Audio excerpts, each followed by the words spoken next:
I woke up this morning with another revelation, and that's the good thing about having a spiritual connection, because you'll go to bed at night with something that you have a question about, and then when you wake up in the morning, it's like that little voice or that little idea will pop in your head telling you exactly what you need to do. It wasn't anything negative, it was just something that I wanted to spend a little bit less time worrying about, and I was searching for a simple solution, and I found one. You got to understand, I came from a family full of hustlers. And when I say hustlers, I'm not talking about standing on the street corner with little bags. No, I'm not talking about that. And I'm not downing anybody who's doing it.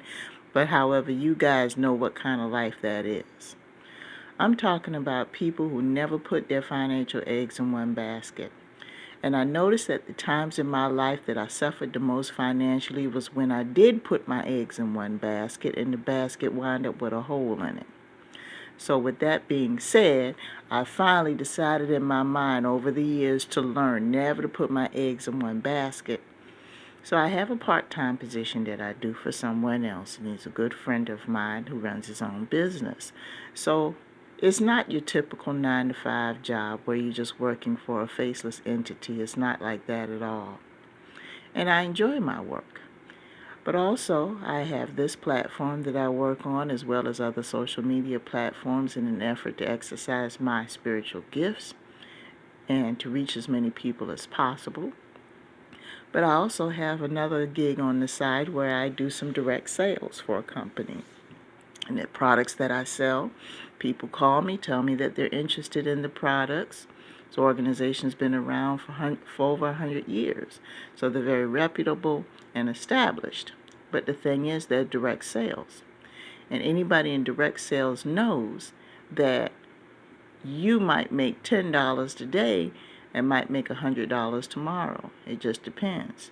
So if you're a person that's involved in direct sales of any kind and have been doing it for years and have successfully made a living off of it, kudos to you, because it requires a lot of budgeting, when you have responsibilities. Because you don't know what you're going to sell today.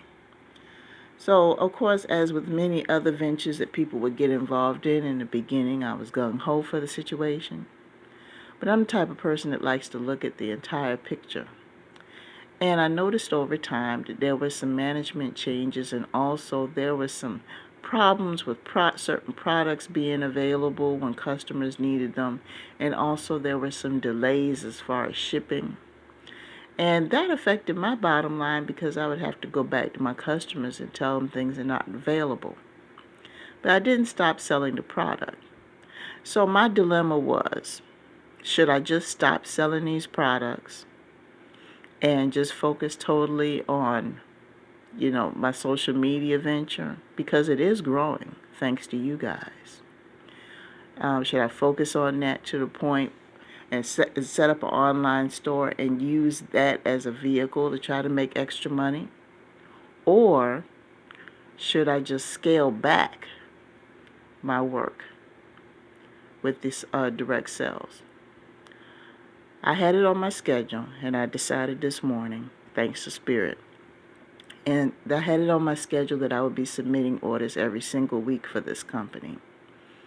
And as of today, I've decided I'm going to scale that back to every single month. Because I do have a handful of regular customers, but when I mean regular, what they'll do is they'll stock up on whatever they need to stock up on, and I don't hear from them for about a month or two. So it's not a situation where I was making money every single day with this venture. And not to mention, I get a considerable discount on the products, and they're quality products, so I don't want to give up on it right away. So I've decided that I'm just going to do this once a month, around the 15th of the month. I have all the orders due, and then I just do everything accordingly.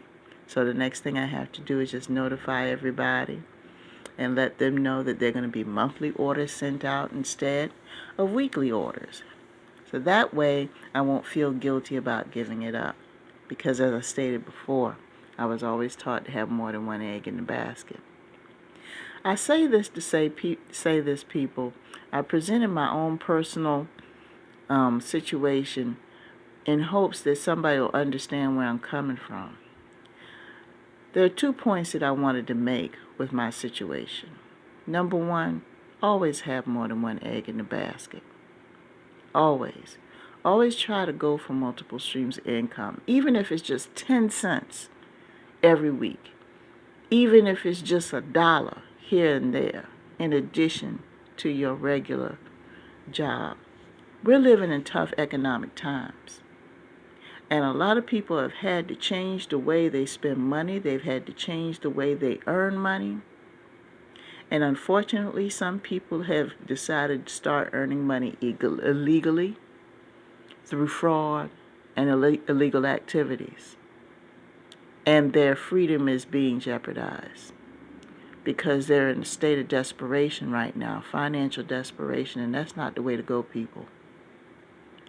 Regardless of what the situation is in the world, it's always good to have legal alternate streams of income.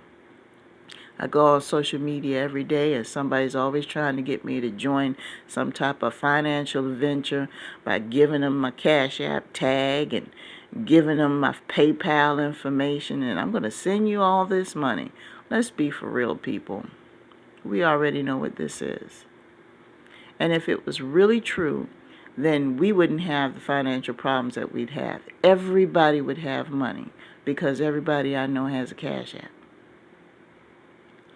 So if you are involved in that venture and you are making money and it's legal, then kudos to you. But if it's not, your time is coming. We used to call these things pyramid schemes when I was younger. It used to be with the chain letters when I was younger. They used to send letters to people in the mail, and they would tell you, send me $5. And then what you do is put your name at the top of this list. And when you put your name at the top of this list, make copies of this letter and send it out to the people listed below. Then you send it out to the list to the people below, and the people below, they're supposed to send you $5 each, and it's usually about 10 people. So that's $50 that's supposed to come in to you, and then they're supposed to do the same thing, and then they get $50 and so on and so forth. Now it's a pyramid scheme. And now we've got this digital means of doing it where people are sending all kinds of things. They're telling you, oh, you can make all this money selling this product. It hasn't been cleared by the FDA or the USDA or anything. But there's this monumental product that's so great that they want you to sell, and it's probably somebody's grass clippings and some water stuck in a jar somewhere with a label on it. I watch videos, I see articles online of people every single day that's sitting up here hustling. They take toilet water that they add a few drops of essential oil to, and they turn around and say there's some kind of blessing spray or blessing oil or this, that, and the other. And believe me, there's nothing new about this. I remember my grandmother used to get these things called prayer cloths from some random preacher in the middle of nowhere, South Carolina, in the middle of nowhere, Georgia, in the middle of nowhere, Arkansas, trying to get people to give. Get this big old long letter. It's a form letter with her name pasted in there talking about I'm going to bless your situation. And all I need is a love offering or a donation or whatever, and here's a cloth. And they take this felt piece of cloth, and it's cut real nice, and it's maybe about 2 inches by 2 inches square. And they say, understand that this cloth has been blessed. Now, it's not a cloth. It's 2 inches by 2 inches, so that ain't no cloth. That's a fabric swatch. But anyway, to be technical. So it's the same idea, people. Don't let your financial desperation have you fall for everything. Now, if I am getting on some people's toes about the Cash App situation, I'm going to tell you why. Because I'm the type of person that I'll investigate things. And I'm blowing the whistle on this. Now, I've had Cash App for a while. Let me tell you about this. Excuse me, my nose is running. I've had it for a while. And I'm going to tell you. My experience is that if I have your Cash App tag and I want to send you some money, I'm going to send you some money. Period. I don't need no additional information. I don't need no fancy website. I don't need no fancy text code. The only thing that the person on the other end is have to hit that button when the money comes in to accept it. That's all they have to do. That's the purpose of Cash App in the first place. The purpose of Cash App was to be able to instantaneously send money to people. It was an alternative to having to deal with Western Union and MoneyGram, because people were running around going to Western Union, going to MoneyGram. I was one of them, sending money to people all the time. And boom, here comes Cash App. It's this app where you can send money directly from your account. You can load money from your account, and if somebody calls you and say they need some money, you can send it to them right away. That's the purpose of Cash App. So it's a matter of time, you guys, and I know some of my followers are doing this. And the only thing that I can tell you to do is to be real careful. You probably already know that this ain't cool, but be real careful doing this. This is a warning to you, because it's going to be a matter of time with some fraud unit or some investigations unit, because there's already an investigation into the situation anyway. The FBI has a frauds unit, and they're already looking into this.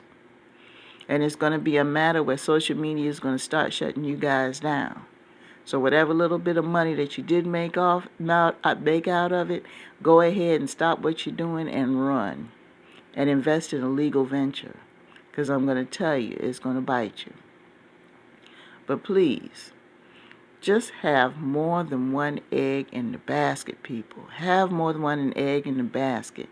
Something may happen that may be of no fault of your own, and you're going to need it.